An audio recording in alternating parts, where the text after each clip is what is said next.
Yusha Saeed, one of the men who was alongside Pitso Mosimane when we won the CAF Champions League with Alali and also the CAF Super Cup. According to Fapost, the man has resigned from Moroka Swallows because he has agreed to join Kaizer Chiefs.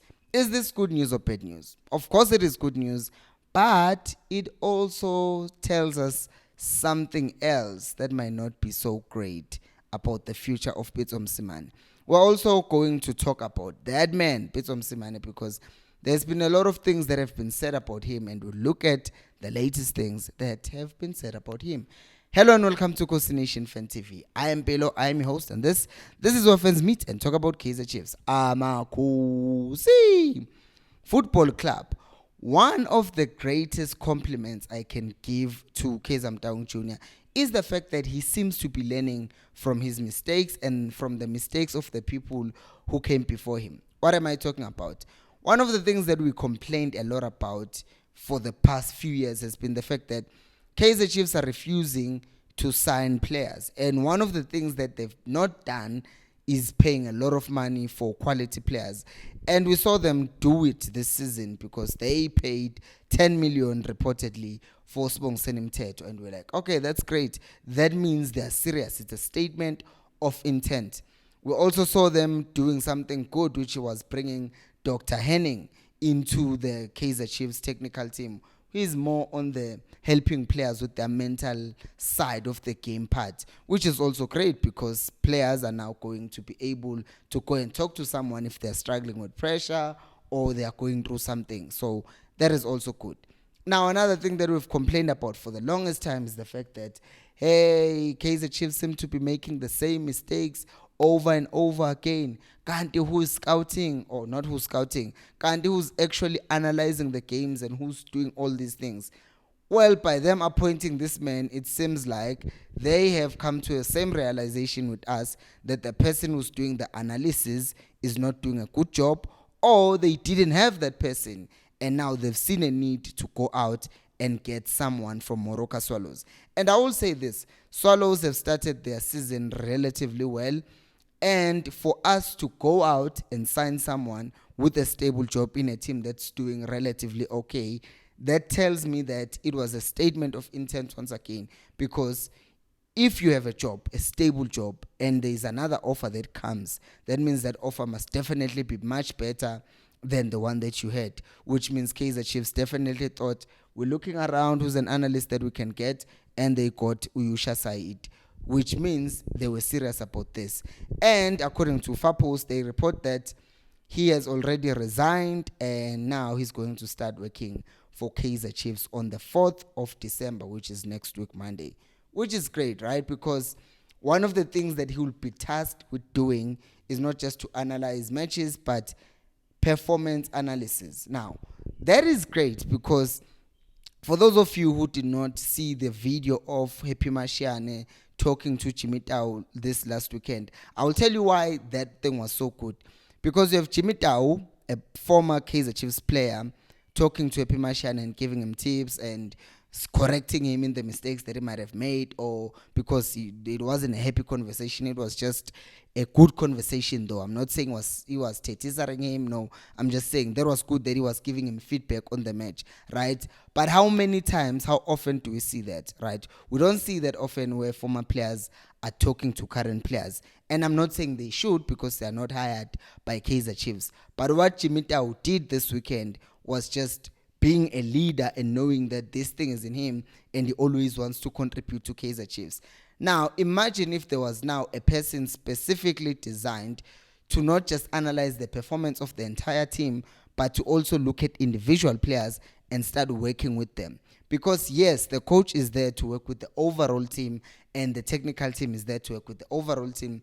But sometimes, well, not sometimes, in most cases, it does help to have an extra pair of eyes, to have another mouth, someone who's going to say, okay, here, Mashiane, I think the problem is 1, 2, and 3. Let me help you with this. For example, I look at a player like Darwin Núñez, comes to Liverpool, he misses a lot of chances, but also scores a lot of chances.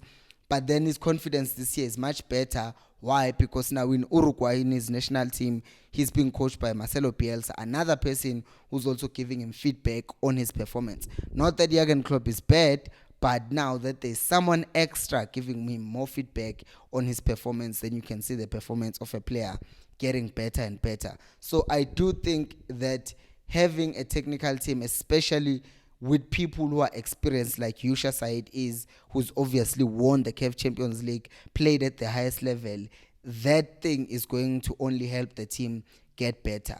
What also going to help me and this channel get better is if you subscribe and like the video. Thank you so much in advance. Now, the other thing that I want to say about this is that this thing could be problematic and good at the same time. Okay, let's start with the good part. We've already said why this is good.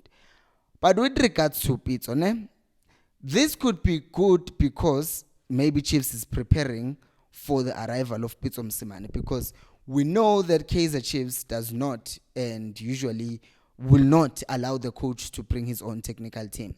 But bringing someone who has already worked with Pitso might kind of make that compromise for Pitso a bit easier, because now he already has someone that he has worked with before, and they can negotiate that, okay, you're just going to bring 2 more people from your technical team.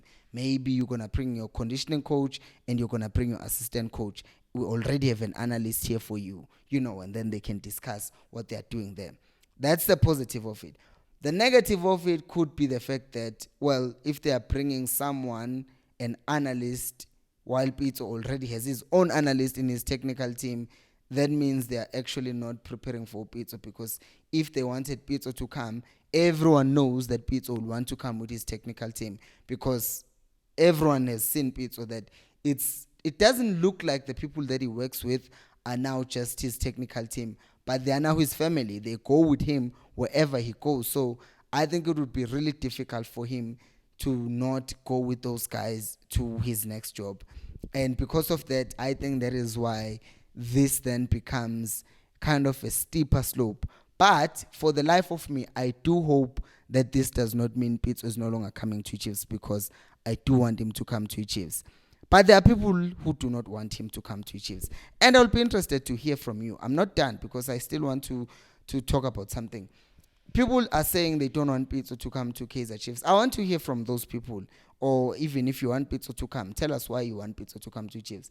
There are people who say they don't want Pitso to come because he hates Chiefs. I don't think that's true, guys, because imagine this. If I'm coaching Sundowns, right, and Chiefs are leading the log, like in the 2019-2020 season, Chiefs were leading the log and Sundowns were number 2.